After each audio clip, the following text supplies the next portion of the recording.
Welcome back to New Rockstars. This is The Big Question, the show that gives you too much information about that jolly fella who sees you when you're sleeping, who knows when you're awake, who knows when you've been bad or good, or you're a Sith Lord dad's mistake. Oh, that's right. The all-knowing Santa Claus of the Star Wars universe is an astromech droid who will outlive all of us and will tell the tale. Hey, happy Life Day, everybody. I'm Erik Voss. With me today is Tommy Bechtold. Hey, man, how you doing? Hey, thank the Maker. Thank the Maker for this joyous Life Day. I just removed my virtual reality headset where I was watching some Wookiee erotica. It's really been a special Star Wars Christmas for me. It's really wonderful. See, the Wookiee erotica I get into are episodes of Wookiee Leaks. Yes. Well, that is erotica for me as well. For somebody it is. Yes. I've been told.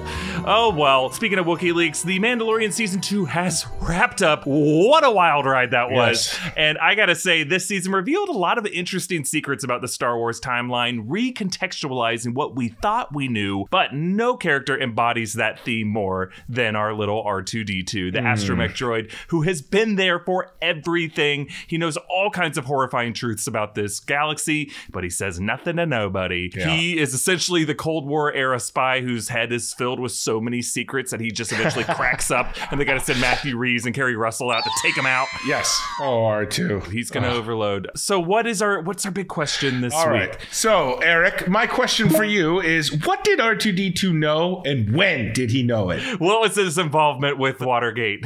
The lights are off, and they must be looking for a fuse box or something, because them flashlights, they're keeping me awake. Yes. Who does number 2 work for? Well, R2, the more we look into the Star Wars universe, knows pretty much everything. He and C-3PO opened the series as the focal characters of A New Hope, and they have appeared in all 9 chapters of the Skywalker saga, as well as Rogue One. But unlike C-3PO, R2 has never had the memory wiped. 3PO did more than once. C-3PO is definitely the guy who does too much acid in that crew. Like, he's the one that's like, oh, he's been there for everything, but he doesn't remember much of it. Yeah, you can't trust him. What happened there at 3PO? He's like, I don't remember. We were listening to some great tunes, if I recall. There was lots of colors. And what's crazy about R2, during his time, he has accompanied a ton of crucial historical figures, was there in the background, witnessing a ton of historical moments that no one else did. He was essentially in all the rooms where all of it happened. Tommy, let's break down specifically the craziest things that R2-D2 knew when no one else really knew it. Starting with Phantom Menace, R2-D2 knew Padme was using a decoy handmaiden to pose as Queen Amidala in that movie. If you remember, R2's first chronological appearance was as just a mere astromech droid on that ship that saved Amidala's royal cruiser as it was escaping the Naboo blockade. Amidala personally thanked the droid, but then later at night, at night it's in space, sleep time in space. Just realized it's night. That doesn't make any sense. Everyone else was asleep, including Jar Jar, but R2 was in that room and was alert as Padme snuck in to receive royal correspondence from their advisors. So that must mean that R2 knew something was up there, and then later when Padme revealed herself to Boss Nass as the true monarch, R2 wasn't framed and doesn't do any head spinning. He knew. He's like, damn right, I told you. I put this on my Tumblr 2 weeks ago. No likes.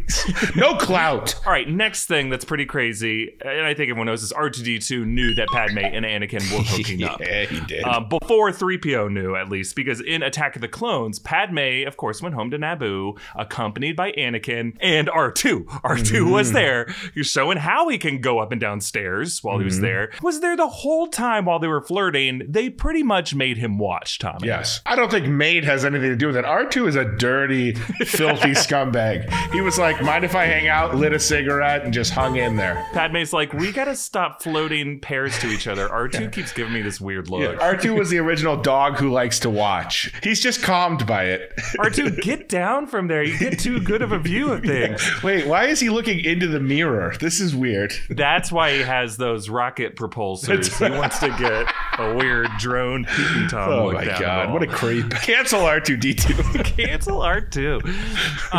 And then that brings us, of course, to the next big bombshell. R2-D2 knew that Padme and Anakin were secretly wed. And both 3PO and R2 were present at that secret wedding ceremony. Why?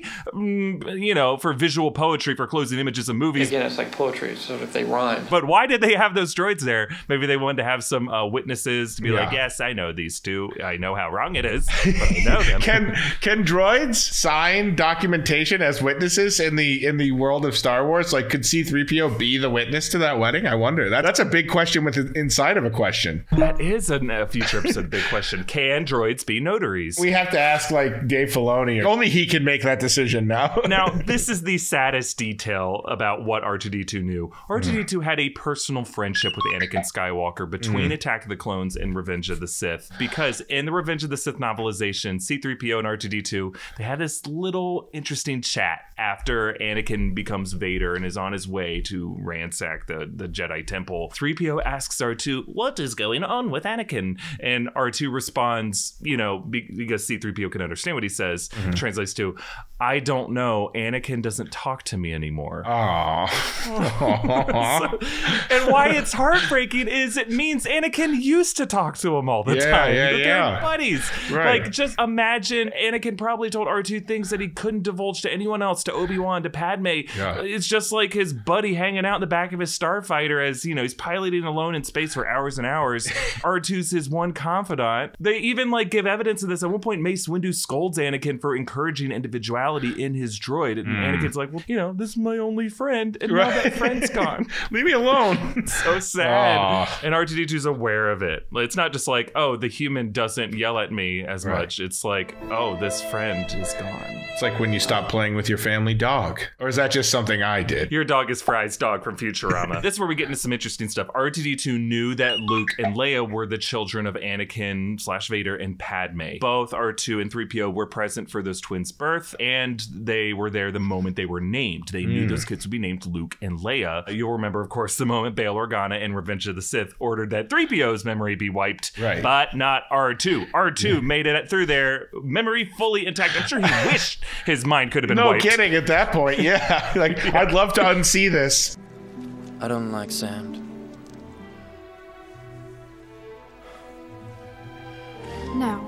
It would be great to not know any of this happened. Hell yeah. And the novelization of Revenge of the Sith, again, it makes this knowledge. The Revenge of the Sith novelization, by the way, is a fascinating read because that movie, I think, is underappreciated. The book goes into all this interesting character point of view with Dooku, with everybody. But there is a moment where 3PO says, oh, how lovely. His daughter is the child of Master Anakin and Senator Amidala. He explained to R2-D2, I can hardly wait to tell her all about her parents. I'm sure she will be very proud. And then Senator Organa said, have the protocol droid's mind wiped. What the f? So that means that when Leia recorded the message for Obi-Wan on the Tantive 4, R2 knew in that moment that Leia was the daughter of Darth Vader, the guy who just took over the ship. Oh, man. Wow. He didn't say anything. What a good secret keeper. I would have been like, hey, cool message. You want to know something crazy? That guy is your dad. That's your daddy. That's your daddy. He's your father. That astronaut? That's your dad. Or that salesman? That's your dad. That astronaut. That ass. The kid in Armageddon didn't know it was an astronaut. I thought it was a salesman. Mama, that salesman's on TV. Hijacking the Tantive 4. Now, when we get to just some military plans, R2-D2 knew about the Rogue One crew's sacrifice to attain the Death Star plans that Leia would later give him, and what exactly those schematics meant to the cause. Because in Rogue One, R2 and 3PO were in that hangar within earshot right when Bail Organa ordered Captain Antilles to attend the Battle of Scarif with the Tantive 4 to intercept those stolen plans. So they knew what the Rogue One crew was doing. They knew that whole heartbreak when that happened, which is tragic. These things know everything. It's sad. It's just horrible. Merry Christmas. Merry Christmas, everyone.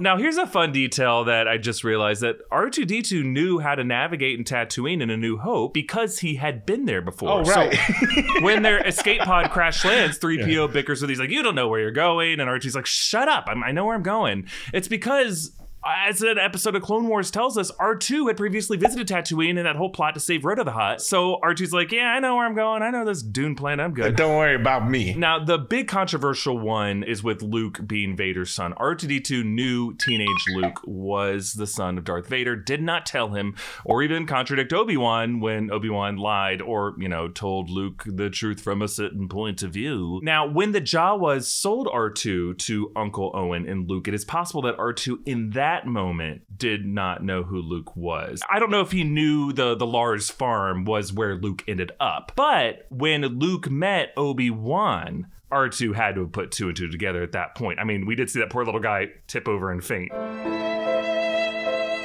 So maybe that's what that was about. R2 has certainly been assigned a lot of emotions and feelings. I wonder if he has a reverence and respect for Obi-Wan, that he's like, if he's lying for a good reason, and it's beyond me to contradict him in this moment. For sure. And there's other interpretations that explain that maybe R2 had this owner's protection protocol system that prevented him from telling his owner, Luke, at that point, anything that might bring him harm.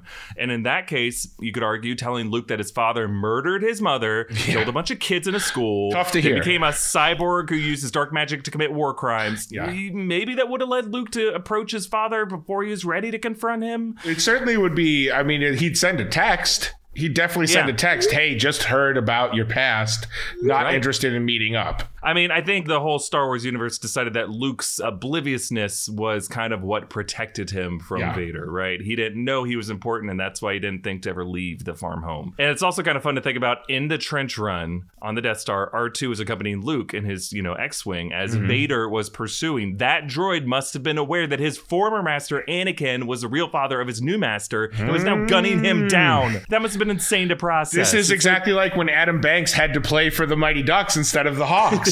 He was playing against his old friends. He knew who they were, and he didn't care. He still triple deked all the way to the goal. That's why you need Banks. They got Banks back for D2. They got him for D3. Doesn't he come back to the Ducks in D1? He stays with the Ducks the whole time. Because redistricting. They redistrict him to... Oh, that's right. Yes. It's been too long. Cake eater. Isn't that what they call him? Is that a slur? I feel like maybe that's a slur. Is that a Minnesota slur? Cake eater. You're a moose dragger. Okay, this is kind of the creepy one, because you're right, R2-D2 is kind of a creep. He knew that Luke and Leia were siblings. Yeah, he did. He encouraged it. He was there for the birth. He was with them on the Death Star when the brother and sister reunited. He didn't say anything. And then on Hoth, in The Empire Strikes Back, when Leia kisses Luke, he just watches. He knows how messed up it is. Doesn't react at all, except if you rewatch that scene, he lets out just the subtlest, missablest I wouldn't do that. I wouldn't do that. Excuses, please. He just does the Pornhub sound. Your roommate knows what that sound is. That's right. Really clearly, that's R2 letting out a scream for help. He's just like, help. No, God, I can't. They shouldn't be doing this. And while we're staying in Empire, R2-D2 previously knew Yoda. When Luke and R2 arrive on Dagobah in Empire, R2 gets annoyed with Yoda. They get in a little fight, but in Clone Wars, this was years before that moment chronologically, R2 accompanied Yoda on a trip to Dagobah, the same swamp planet when Yoda was seeking answers from the Force. So when they were fighting in Empire, R2 must have just been annoyed that Yoda had turned into this crazy old hermit who kept pestering him. It's like, come on, you know me, you asshole. Stop trying to dig in my drawers. Now, he might have just wanted Yoda to, like, cut to the chase, to stop goofing around and tell Luke the truth because, R2 can't tell him. Just tell him. Stop goofing around. And then jumping ahead to the Return of the Jedi, R2-D2 knew the full details of Luke's overcomplicated rescue/escape plan from Jabba in that movie. R2 and 3PO ended up in Jabba's possession. That was just step one of Luke's weird multi-step plan. That plan was followed by Leia disguising herself as a bounty hunter, bringing in Chewie to thaw out Han. But then they got captured, and then Luke got himself captured. All of this was just set up so that R2, whom Luke preloaded with a hidden lightsaber, could alley-oop the weapon to him at the right moment. R2 was sitting on that the whole time, watching Leia chained up in a metal bikini. He's like, this is just part of the plan, Yeah, this is great, though. He's cigarette again. He's like, wow, why is that droid always smoking? And then, jumping ahead to the sequel trilogy, R2-D2 knew about Luke's failure with Ben Solo in the New Jedi Order. He was there. He was present with Luke as they watched the Jedi Jedi Temple burn after Ben's revolt. R2 was so tired, Tommy, he just went into sleep mode. When Who could blame him? This guy's earned a good night's sleep. I would go to sleep too after all of that. And I'd never wake up. I'm just like, never wake me up. Just let me sleep forever. Yes. BB-8 woke him up when he had that missing piece of the star map to Artoo, so yeah, he's back in it. But then, even more tragically, R2-D2, this is final on our list. R2-D2 was the first to know Leia had died. Yes. Skywalker. He sensed that Leia was weak as she was walking over to the bed, and then she was trying to send her presence to Kylo and to Rey in their fight, and then the moment Leia's hand drops, who's there to see it? Who was the first one to be in that room where it happened? R2-D2. Oh, R2. He's seen so much. Conclusion, R2-D2 watched the entire Skywalker family suffer. And obliviously rushed into weird plans, all kinds of danger, awkward incesty situations, but he was powerless to stop any of it. He was a true elf on a shelf. He's like the Watchers in The Highlander. They can only observe and never interfere. Well, thank you, R2, because without you, we wouldn't know what happened. Without you, the movies would be 45 minutes long, as if you had spoken up, I guess with you, but in another way, you could have ended all these conflicts, or at least gotten people to make decisions that were more intelligent. But instead, you just let them do whatever. You gave them free will. In a way, he's like God. He gave them all free will to make their own legacies and destructive choices. And God sees you when you're sleeping, knows when you're awake. Oh, yeah, he does. And doesn't even bad or good. I put on a show for God. Don't put that in. That's gross. Stunting for God. He knows what that sound is. He knows what that is. We're going to keep this jingle jangle jingling with... Ring ting tingling too. We got a bite-sized question that we're going to answer the best we can in one bite of a Santa cookie. All right. Our friend A Tripper on Discord asks, how does Santa Claus deliver presents to children all around the world in a single night? Yes, so, A Tripper from the football picks pool. A Tripper, I recognize that name. A Tripper, very helpful. Tommy and I are going to try to answer this together because you're right. Even if Santa, who does exist, were to travel west with the rotation of the Earth as fast as he can, millions of households he would have to hit would make it impossible for someone like that to visit every house in a single night. Yeah. But I think Tommy and I have some theories on how this is possible. He's no normal mortal. Well, I'll go first, Eric. Yes. Santa is a spirit. A jolly ghost. The laws of physics do not apply to him.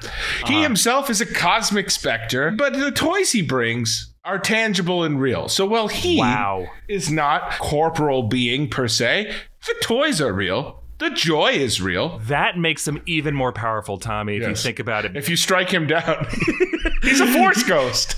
He is a force ghost. Yes. That's it. But an even more powerful force ghost who isn't just in another plane who you can communicate with, he can cross over into the tangible realm and produce toys that children can still play with. That's incredible. He can cross over both worlds. Yes. He's like the ghosts in Field of Dreams who can just go back and forth over the line. He's like Shoeless Joe Jackson. Yeah, do you think the people who buy that farm are like, do the ghosts come with the corn? Can we exercise the ghosts, or is that just a thing we have to have? If you build it, he will come. Oh, hell no! Can we cut down the corn stalks and sell them, or are they gonna be rid with that? One of the ghosts made my daughter buy him cocaine. Is that... Actually, that wasn't a ghost. That was a drifter.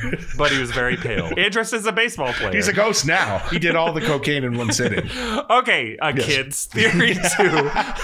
Even if Santa was a speedster like the Flash or Quicksilver, Santa could not physically move faster than the speed of light, otherwise he would disintegrate. Yes. So I'm thinking maybe he can create a warp bubble around himself that allows him to teleport through space-time from one house to another house. You got it over the time portal! It's essentially creating a rift in space-time, a wormhole. A wrinkle in time. You bend the sheet of paper and you poke a hole through it. That's what Santa does.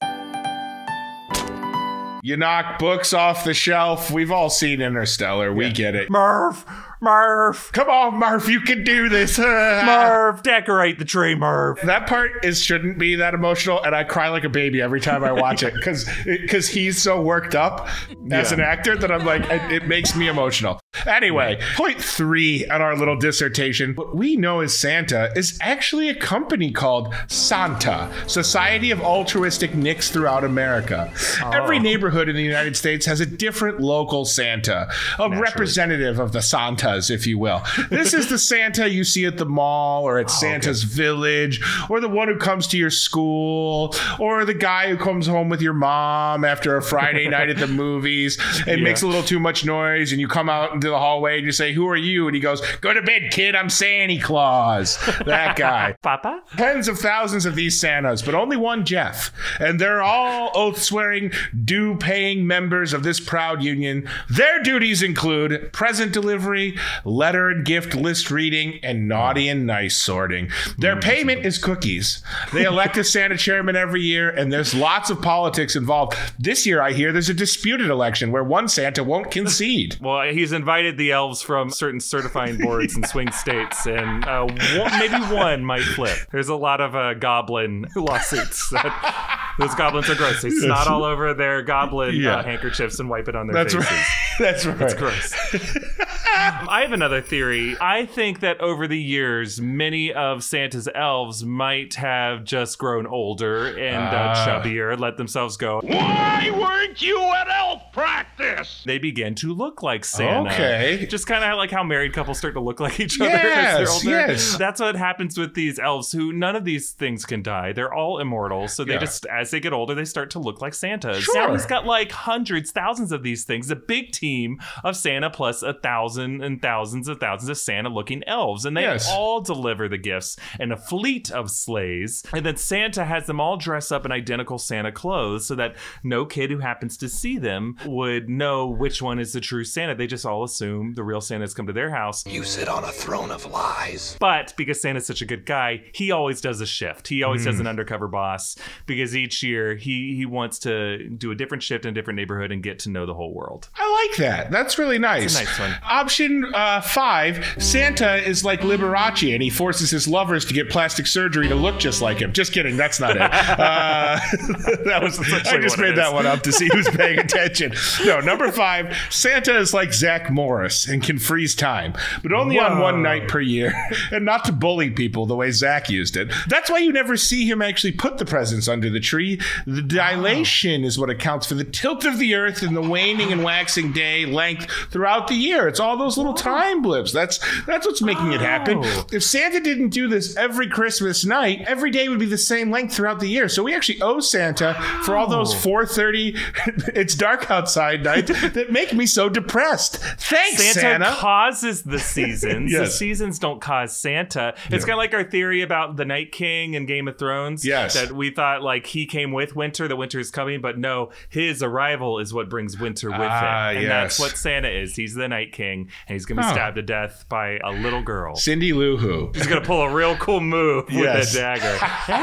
Candy canes, lick them in a spear and kill your enemies. Stab. Well, I think one of these must be the plausible explanation. I can't think of any other possibility in this. That's got to be it. That's got to be true. It's got to be one of those, yeah.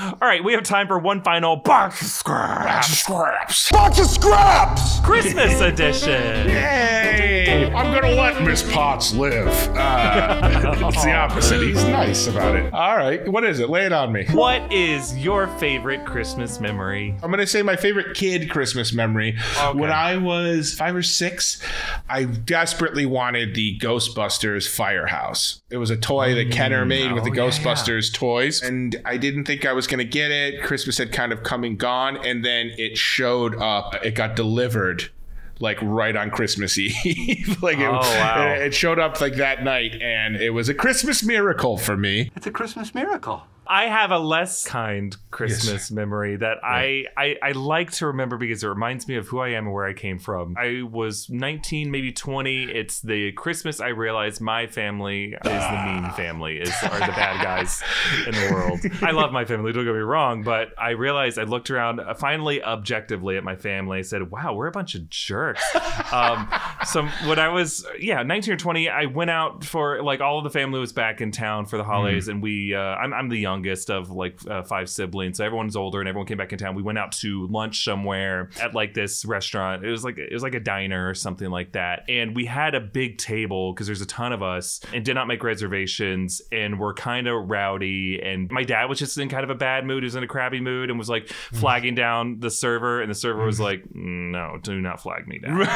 that kind of thing. Everyone was just in kind of like a snotty mood. And at one point, my brother looks over and someone at another table was wearing one of those, you know, those festive antlers that you can wear. Oh, yes. It's like kitty cat ears, but they're antlers. Yes. People wear them during the holidays. They're so sweet. My brother was kind of like making fun of her, like under his breath. And then it went over to my sister and they were like, oh, look at the antlers. Look at this asshole. Look at this asshole. And my dad goes, what are you talking about? What? The antlers? And the woman did a half turn. Yes. And Tommy, 15 seconds later, she took off her antlers. Oh, no. You antler shamed her. We antler shamed this poor, happy Christmas woman. To be fair, antlers aren't an indoor choice for a restaurant. You got to take those off when you sit down. Come on. It's like a baseball cap. She sang the national anthem with those antlers on and got booed. She disrespected the flag.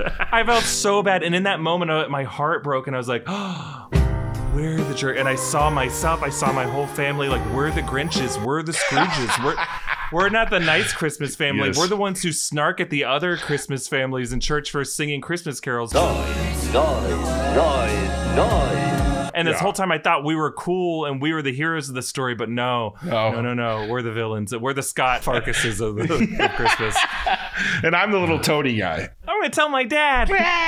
I will always, going forward, try to be the Christmas saint. I will try to be the Bob Cratchit and not the Scrooge every year going forward after this. Well, happy holidays, everyone. Kind happy holidays from us at New Rockstars to you. Yes. We hope wherever you are staying safe and find a nice honey to shack up with. Hell yeah. I'm going to sleep with this thing. I like that you're inside it. You have been eaten by it and you're just enjoying that. It's digesting me. The juices. The juices. It's so warm, finally. Well, thanks, Tommy, for joining me this episode. It's been great to chat about all this with you. You can make sure to follow Tommy at Tommy Bechtold. Follow me at EA Voss. Follow New Rockstars. Send us your big questions using the hashtag big questions. Subscribe to this podcast feed. Give us a nice rating and review. Subscribe to New Rockstars here on YouTube. Hit that notification bell, because every time you do, an angel gets its wings and the Voss family will shoot it down from heaven. Pew! Love it. See you next time. We'll be back next week with everything New Rockstars got wrong this year, and we got everything wrong. Oh God, do I have to participate in that? It's gonna be so long. I don't think so, but we're gonna need you to chime in and thank God. Tell us everything we got wrong. All right. All right. See everyone next week. Bye-bye.